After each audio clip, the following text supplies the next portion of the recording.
Hola, bienvenidos al canal. Hoy vamos a hablar de uno de los capítulos más oscuros y dolorosos de la historia de la humanidad. Los campos de concentración nazis, un sistema creado para deshumanizar, explotar y destruir millones de vidas. En este video vas a entender qué fueron los campos de concentración, cómo funcionaban realmente y por qué se convirtieron en una pieza clave del horror durante la Segunda Guerra Mundial. Nada de exageraciones, nada de ficción. Hechos históricos, explicados de forma clara y respetuosa. Este es el primer capítulo de una serie donde analizamos el sistema del horror paso a paso, para que puedas comprender no solo lo que ocurrió, sino cómo fue posible que ocurriera. Quédate hasta el final, porque cada parte es esencial para entender la siguiente. Si valoras contenidos de historia real, dale like, suscríbete al canal y activa la campana para no perderte los próximos capítulos de esta serie. Imagina un lugar diseñado para una sola cosa: encerrar a miles de personas sin juicio, lejos de cualquier garantía legal. Este lugar no es una prisión común, es un campo de concentración, un concepto que evoca las páginas más oscuras de nuestra historia, pero cuyos orígenes son anteriores a lo que muchos creen. Para encontrar su génesis, debemos viajar hasta finales del siglo XIX. En 1895, en Cuba, el general español Valeriano Weyler implementó una política brutal llamada reconcentración para aplastar la insurgencia independentista. Cientos de miles de civiles fueron forzados a abandonar sus hogares y recluidos en centros fortificados para aislarlos de los rebeldes. Las condiciones eran atroces y la enfermedad y el hambre causaron una mortalidad masiva. Poco después, durante la Segunda Guerra de los Boers, en Sudáfrica, el ejército británico adoptó una estrategia similar.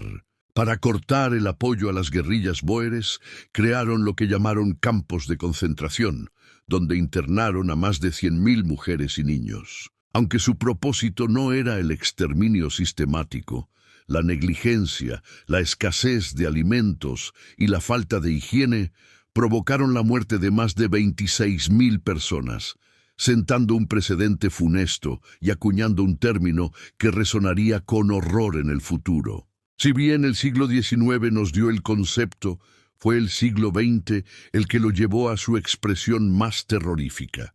Con el ascenso de Adolf Hitler al poder en 1933, el régimen nazi no tardó en establecer su propio sistema de campos. El primero, Dachau, se abrió apenas unas semanas después de que Hitler fuera nombrado canciller, inicialmente para albergar a opositores políticos, comunistas, socialdemócratas y sindicalistas. Sin embargo, el sistema se expandió rápidamente. Pronto, los campos se llenaron de cualquier persona que el régimen considerara indeseable o una amenaza para la pureza racial aria. Judíos, gitanos, homosexuales, testigos de Jehová, discapacitados y prisioneros de guerra eslavos fueron arrastrados a una red cada vez más amplia y brutal de centros de detención. Con el estallido de la Segunda Guerra Mundial, la función de estos campos evolucionó drásticamente. Lo que había comenzado como una herramienta de represión política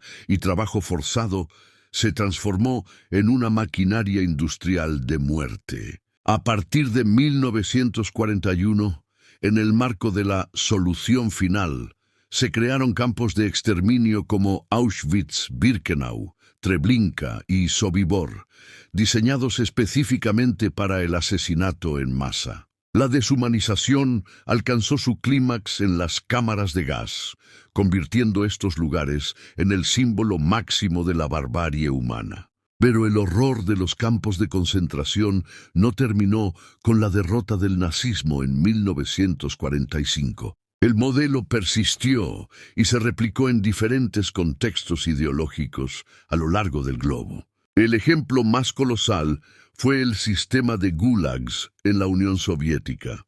Aunque ya existían desde la época de Lenin, Fue bajo el gobierno de Stalin cuando alcanzaron su máxima expansión, convirtiéndose en un vasto archipiélago de campos de trabajo forzado que se extendía por toda Siberia y otras regiones remotas. Millones de enemigos del pueblo, desde disidentes políticos hasta simples campesinos, fueron enviados a estos campos para ser explotados en proyectos de construcción e industria minera en condiciones infrahumanas. Millones murieron a causa del agotamiento, el hambre y el frío extremo. Más adelante en el siglo, regímenes como el de los Jemeres Rojos en Camboya entre 1975 y 1979 establecieron sus propios campos de la muerte, donde una cuarta parte de la población del país fue asesinada en un intento demencial por crear una utopía agraria.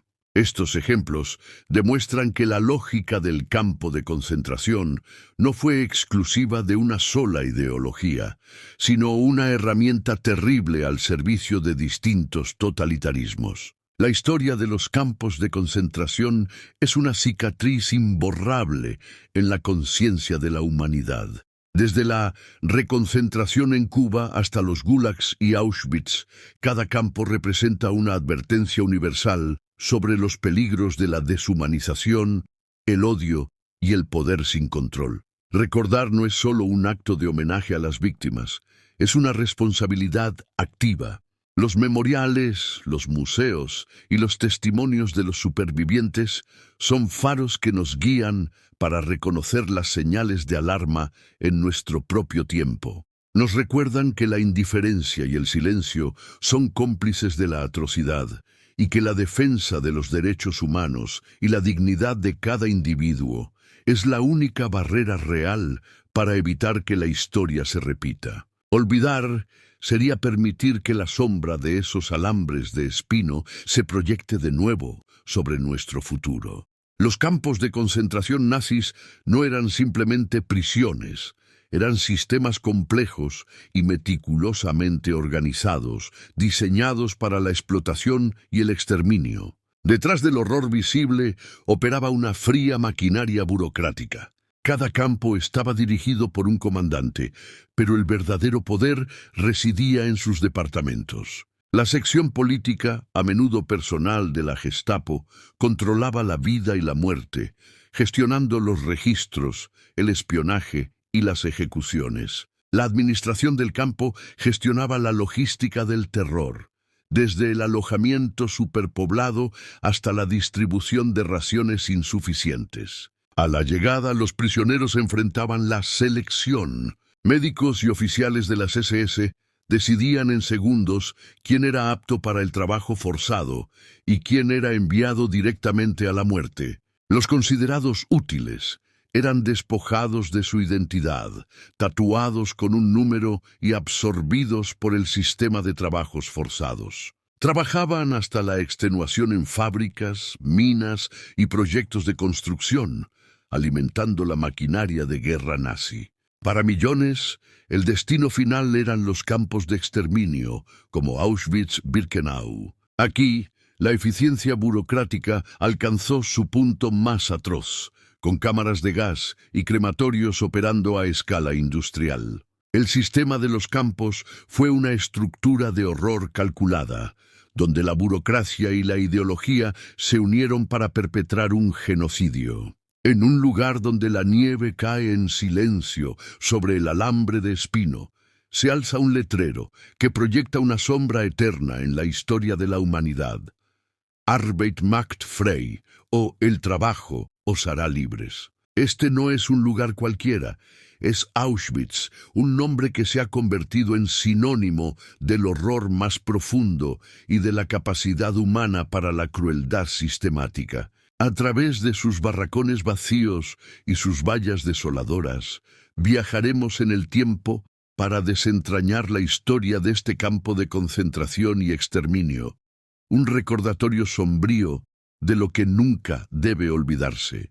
Este es un viaje a través de los corredores más oscuros de la memoria, donde cada ladrillo y cada pedazo de tierra cuentan una historia de sufrimiento y resistencia. La historia de Auschwitz comienza en 1940, cuando las SS nazis adaptaron unos antiguos barracones del ejército polaco en la ciudad de Oświęcim. Inicialmente concebido como un campo de concentración para prisioneros políticos polacos, Auschwitz-Birkenau pronto se convirtió en el epicentro de un sistema de terror en expansión. Bajo la brutal supervisión de los guardias de las SS, los prisioneros eran sometidos a trabajos forzados inhumanos, construyendo las propias estructuras que sellarían su destino.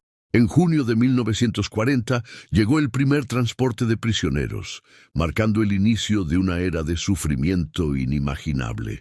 La ambición del régimen nazi no conocía límites, y pronto se ordenó la construcción de un complejo mucho mayor a solo 3 kilómetros de distancia. Auschwitz II Birkenau.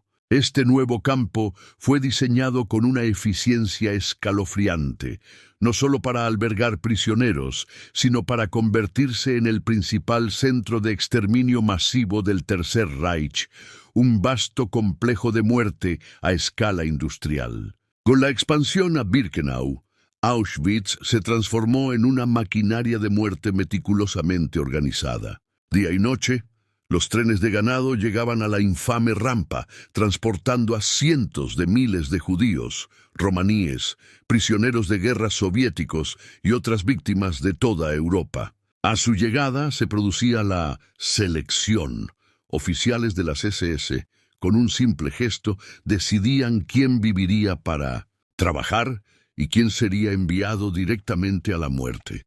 Las familias eran separadas para siempre en medio del caos y la desesperación. Aquellos considerados no aptos para el trabajo, en su mayoría niños, ancianos y enfermos, eran conducidos a las cámaras de gas, disfrazadas de duchas para evitar el pánico. Tras las puertas de acero selladas, el gas Zyklon B cumplía su propósito letal. Los cuerpos eran luego incinerados en los crematorios, cuyas chimeneas expulsaban un humo constante que se convertía en un símbolo macabro de la aniquilación en curso. Los rostros de las víctimas, capturados en fotografías antes de su deportación, nos recuerdan hoy la inmensa escala de la tragedia. Un mosaico de vidas truncadas provenientes de todas las naciones de Europa. El 27 de enero de 1945, la pesadilla llegó a su fin cuando las tropas del Ejército Rojo Soviético entraron en el complejo. Lo que encontraron fue un paisaje de desolación y muerte. La mayoría de los prisioneros habían sido forzados a evacuar en las marchas de la muerte días antes, dejando atrás a solo unos 7.000 supervivientes en un estado de inanición y enfermedad extrema. Las escenas de la liberación revelaron al mundo la magnitud del horror. Prisioneros esqueléticos, apenas capaces de mantenerse en pie, con la mirada perdida por el trauma. Hoy, el lugar donde se levantaron las cámaras de gas y los crematorios en Birkenau está marcado por un monumento internacional. Sus ruinas se erigen como un testimonio silencioso del genocidio. El legado de Auschwitz no es solo una advertencia sobre el pasado, sino un llamado urgente al presente y al futuro. Nos obliga a recordar a las más de 1 millón de almas que perecieron aquí, para que la memoria sirva como un faro, asegurando que tal oscuridad nunca más vuelva a consumir a la humanidad.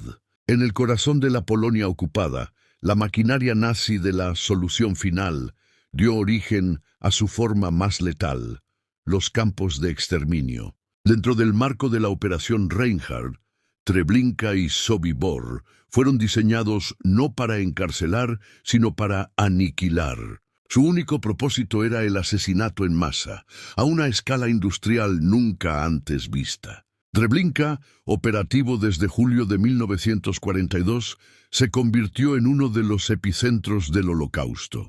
Los trenes llegaban cargados de miles de personas, engañadas por la apariencia de una estación de tránsito. Se les decía que iban a ducharse para la desinfección. En realidad, eran conducidos a cámaras de gas, donde el monóxido de carbono ponía fin a sus vidas en cuestión de minutos. Se estima que en poco más de un año, cerca de 870.000 judíos y miles de romaníes fueron asesinados aquí. La eficiencia era la obsesión de sus verdugos. El campo fue optimizado para maximizar el número de muertes diarias. A poca distancia, Sobibor operaba bajo un principio igualmente siniestro. Desde mayo de 1942, sirvió como otro engranaje clave en la Operación Reinhardt.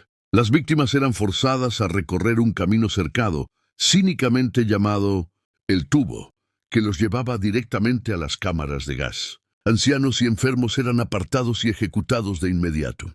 La escala de la operación era aterradora, con un estimado de 250.000 hombres, mujeres y niños asesinados. La existencia de Sobibor fue un secreto celosamente guardado, borrado del mapa por los nazis tras una valiente revuelta de prisioneros en 1943. Juntos, Treblinka y Sobibor representan la industrialización de la muerte. No eran simples campos de concentración, eran fábricas de exterminio, diseñadas con una lógica fría y calculadora para borrar a un pueblo de la faz de la tierra. Recordar estos nombres es un deber para honrar a más de 1 millón de almas perdidas y para asegurar que la magnitud de este horror jamás sea olvidada. A medida que la Segunda Guerra Mundial llegaba a su fin en 1945, las fuerzas aliadas avanzaban por Europa, desmantelando el régimen nazi.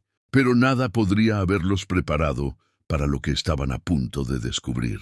Ocultos en los bosques de Polonia y las llanuras de Alemania, se encontraban los campos de concentración y exterminio, el corazón oscuro de una ideología de odio. La liberación de estos campos no solo marcó el final de un capítulo brutal de la historia, sino que también reveló al mundo una profundidad de la depravación humana hasta entonces inimaginable. El 27 de enero de 1945, el Ejército Rojo Soviético llegó a Auschwitz. No encontraron un campo de prisioneros de guerra, sino una fábrica de muerte. Solo quedaban unos pocos miles de supervivientes, espectros ambulantes, demasiado débiles para haber sido forzados a las marchas de la muerte hacia el oeste. En los meses siguientes, las tropas británicas, estadounidenses y de otras naciones aliadas liberarían Bergen-Belsen,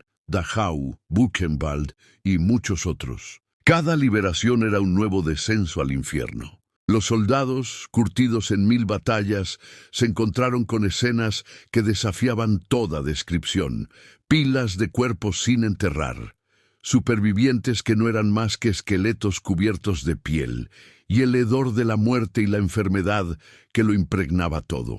El impacto del descubrimiento fue sísmico. Las imágenes y los testimonios de los campos conmocionaron la conciencia del mundo. Por primera vez, se comprendió la escala industrial y la sistemática crueldad del Holocausto. El mundo se vio obligado a enfrentar la evidencia irrefutable del genocidio. Esta revelación condujo directamente a los juicios de Nuremberg, donde los líderes nazis fueron responsabilizados por sus crímenes contra la humanidad, un concepto legal forjado en el fuego de estos descubrimientos. Para los supervivientes, la liberación fue solo el comienzo de un largo y doloroso camino hacia la recuperación física y espiritual, una lucha que continuaría por el resto de sus vidas. Las consecuencias de la liberación resuenan hasta nuestros días. El juramento de nunca más se convirtió en un pilar de la política y la ética de la posguerra. Se erigieron monumentos y se construyeron museos para asegurar que el recuerdo de los 6 millones de judíos y millones de otras víctimas asesinadas no se desvaneciera. Recordar la liberación no es solo honrar a las víctimas y a los libertadores, es reafirmar nuestro compromiso colectivo con la humanidad y la vigilancia constante contra el resurgimiento del odio y la intolerancia. La historia de los campos es una lección sombría, escrita en cenizas y lágrimas, que nos advierte a dónde puede conducir el silencio y la indiferencia.